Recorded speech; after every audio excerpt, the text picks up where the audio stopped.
sobre o livro de Takashi Nagai. No capítulo 2, ele vai se tornar que vai servir totalmente à ciência e acreditar somente a verdade no caminho dos homens. Então, aqui no capítulo 3, esse materialismo, esse apego com o mundo, ele é reforçado dentro da faculdade. E tem um ponto de mudança que é o Shokan, um choque de realidade, que acontece quando a mãe dele vem a óbito, que ele vê que o mundo não é limitado a essa realidade. Então, a partir da morte da mãe dele, ele começa a ter um pensamento um pouco além da visão materialista do mundo. E é o ponto de vista de Pascal, onde aqui... Então, esse ideal de coração que é colocado aqui por Pascal acaba gerando uma abertura para que o nosso personagem venha a ver a verdade, não com os olhos físicos, mas com os olhos do espírito. Então, ele começa a ter uma noção da existência de uma alma em um campo espiritual. Então, depois dessa noção, no capítulo 4, ele começa a se aprofundar no conhecimento do que é uma fé e que existe um Deus por trás de tudo. E começa a ter uma certa contradição entre razão e fé.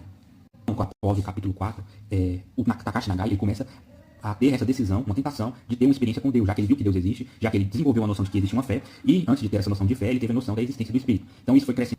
Então, através dessas experiências, a verdade começou a tocar no coração de Nagai. Foi quando que ele decidiu em seu coração que precisava investigar e sentir na pele o que era o cristianismo. Então, já desde aqui, Jesus já estava chamando ele para o seu caminho. Então, capítulos 5 e 6 tem uma chave do cristianismo na vida de Nagashi, pois é quando ele entra no contexto da família Moriyama, onde ele descobre a raiz cristã que crescia no Japão há mais de 300 anos, então ele retrata essa história que está ligada com a Nagasaki cristã e a comunidade de Urakami. Ou seja, tudo começou com a chegada de São Francisco Xavier, e durante 250 anos essa fé foi crescendo e sendo vivida no coração de diversos japoneses que acolheram a verdade e praticaram incessantemente, gerando a base de um plano de salvação naquele país. O capítulo 6 tem o nome de Sinos de Nagasaki, então aqui é a história dessa chegada, e os sinos é um dos fatores que chamam muita atenção, e a catedral da história que gira em torno disso. Então aqui tem um ponto de virada no modo de enxergar de Nagai, onde ele vê a identidade cristã dentro da cultura japonesa. Então, na vida espiritual cristã, ela aprofundou as bases japonesas de virtudes e criou uma identidade muito interessante, que ele se identificou de tal nobreza dentro da sua cultura, dentro do seu povo, algo que ele já admirava e se intensificou. Então, capítulo 7, acontece uma adversidade que é a perda da audição, e Nagai desenvolve meningite. Então ele passa por uma confrontação da morte, e é isso um ponto de mudança também, onde se intensifica mais. O cloito é chamado de noite silenciosa, onde ele acaba se tornando um mártir para a radiologia, já sabendo disso, que o seu futuro seria um pouco incerto, quando ele decidiu trabalhar como radiologista. Além disso, tem nesse episódio a crise de apendicite da sua esposa, onde ele leva ela para o hospital, faz o diagnóstico e também... O capítulo 9, então, é quando ele se depara com o serviço militar. Então, nessa viagem que ele teve que fazer, ele recebeu os presentes de Midori. Acontece que ele já descobriu sua paixão por ela, e isso se manifesta no primeiro beijo. Então, a Midori se expressa com os presentes, e Nagai se expressa com a atitude do primeiro beijo. Além de que tem já um ponto de virada na vida dele, que é o episódio com a prostituta, onde ele vê a imagem da sua esposa rezando, e decide interromper a sua vida de promissão. No capítulo 11, ele se aprofunda na fé cristã e na leitura do catecismo. Então, Nagai começa a descobrir quais são seus pecados, sobre a perda de fé na cultura japonesa, na propaganda japonesa, na cultura japonesa que era ultraconservadora, não, ultranacionalista, né? Então ele tem a perda da fé dos deuses shintoístas e vê que aquela realidade era incapaz de oferecer conforto. No capítulo 12, Nagai vai voltar para Nagasaki. E nessa volta já vemos a divisão em sua cabeça. Então ele tinha que decidir entre voltar para o mundo ou voltar para Nagasaki cristã, que é Nagasaki de Maria. E ele escolhe o caminho de Maria, claro, e vai até Midori, voltando para a família Moriyama. E ele ainda constrói seus princípios, como por exemplo ter um guia espiritual, que é um zelador do hospital.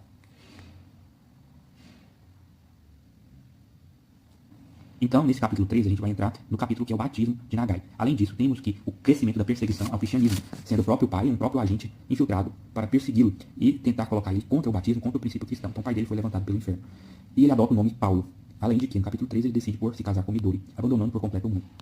O capítulo 14 é marcado por apresentar a vida de casado e, principalmente, a vocação dele com Midori, onde eles se completam, onde cada um faz o seu papel, ele sustenta e ela cuida da casa, e todos fazem isso de maneira muito bem. Então, um exemplo de família e caridade. Além de que, ele ainda servia a igreja com a comunidade de São Vicente, e teve também esse episódio que ele teve uma reação alérgica grave, aprofundando ainda mais esse conceito de oração e de experiência com a morte. Então, no capítulo 15, ele tem a segunda experiência em relação à guerra. Porém, dessa vez, a sua mentalidade é outra, ele já está convertido.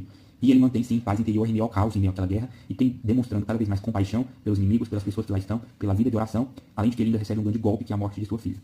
É quando ele chega ao fundo do poço, onde ele está em total burnout e esgotado, ou na noite escura da alma, físico e emocionalmente. Então, é aqui um capítulo importante. No capítulo 16, acontece o ataque a Pearl Harbor. Então, ele acaba tendo um presságio sombrio do que estaria por vir, principalmente em relação ao Ocidente. Então, a premonição dele aqui, Nagasaki, haveria de ser destruída por causa e consequências daquela... O capítulo 17 também é um capítulo muito importante, pois ele tem o diagnóstico de leucemia crônica. E o principal desafio para ele naquele momento era contar para sua esposa.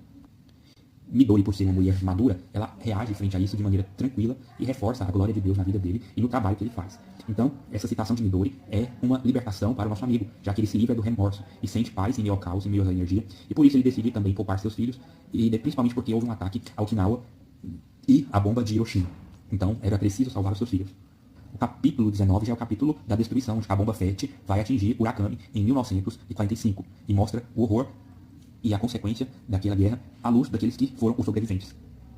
No capítulo 20, demonstra que ele foi ferido por causa da bomba, e sua artéria temporal estava sangrando. Além disso, começou uma chuva negra, que era venenosa e contagiante. Então, no final desse capítulo, ele perceberia que sua esposa estaria morta, pois não recebeu notícia alguma. No capítulo 21 tem um capítulo importante para o crescimento da ciência, pois eles descobriram que aquela bomba era atômica e que houve o episódio de fissão nuclear. Então eles fizeram um estudo prático e principalmente relacionados com sobreviventes que vieram a morrer por causa da doença de radiação. E o local de abrigo para socorrer essas pessoas foi chamado por ele de buraco negro, pois houveram ainda muito mais mortes relacionadas com a sequência daquele episódio, que era a doença da radiação. O capítulo 22 é o capítulo que ele vai encontrar o resto mortal da sua esposa e fica feliz por ver o rosário derretido em sua mão, que foi poupado. E naquele meio caos ele tem uma experiência sobrenatural, que é ouvir a palavra de perdão de sua esposa, e no fim ele medita a palavra de que, como se Deus falasse, céus e terras passarão, mas minha palavra não passará. Então tudo aqui é findável e se acaba. Então foi meio que um consolo por Nagai ter perdido sua esposa aqui neste mundo, mas, por consolação divina, ele morreu na companhia de Nossa Senhora e provavelmente foi salvo e chegou ao céu antes dele. O capítulo 23 é o luto. Então Japão se rende à consequência imediata. Então Japão ele se rendeu, se entrega, e Nagai também acaba por adoecer e provavelmente teria falecido se não fosse a intercessão de Maximiliano Kolbe, pois ele estava com a doença da radiação e ainda teve a questão da hemorragia, que por intercessão milagrosa acabou por parar de sangrar. Então, no capítulo 24, a gente tem a teoria do Hansai, onde ele constrói uma casa em meio aos escombros e educa os filhos para a autossuficiência. E temos a missa do Holocausto, né, em Murakami. Então, através dessa missa aqui, ele introduz a sua filosofia, sua teologia do sofrimento redentor, de que Murakami foi um holocausto vivo para a paz ao mundo e para o perdão do Japão. E em 1946 ele fica totalmente acamado e começa a escrever sem parar. Ele usou o lucro do livro que ele teve para poder plantar 1000 cerejeiras em Murakami. E os seus amigos de São Vicente de Paula constroem uma cabana para ele com o nome de Nyokodo, que lembra o segundo mandamento, que é amar o próximo como a ti mesmo.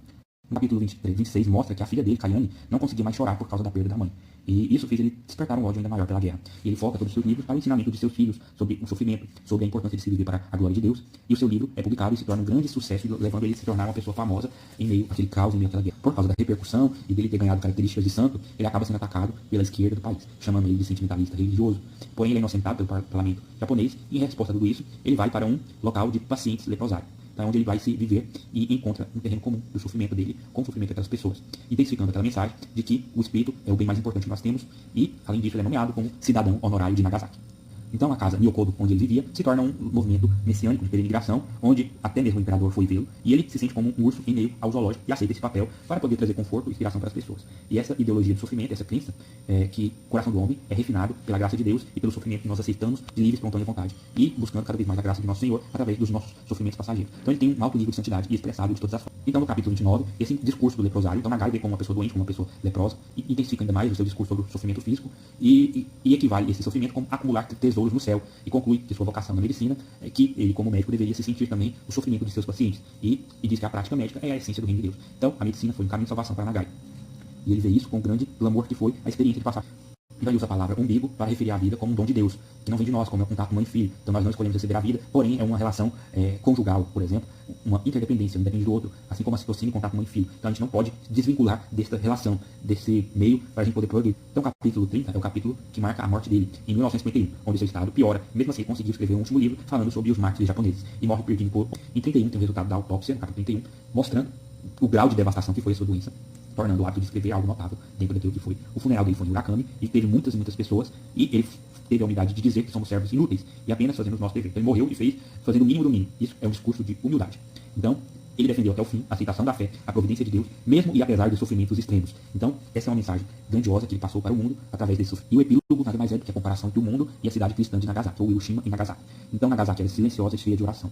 E é isso que criou a teologia de Hansai, colocando o sofrimento não como um fim, mas o caminho de redenção e para a paz que transforma o mundo e que nos une a Deus. Apesar do desespero da bomba, isso se tornou um símbolo de esperança, um caminho para o homem estar com Deus, mesmo e através do deserto nuclear, através da loucura que é a guerra e a desgraça deste mundo, certo? Então ele conseguiu manter a paz e a filosofia cristã em meio a tudo isso, e se tornando um grande santo para os tempos modernos, tempos atuais, e também por trazer paz ao mundo, e para que a gente não se esqueça da história de Nagai, para não se repetir este erro que é a guerra e o inverno nuclear.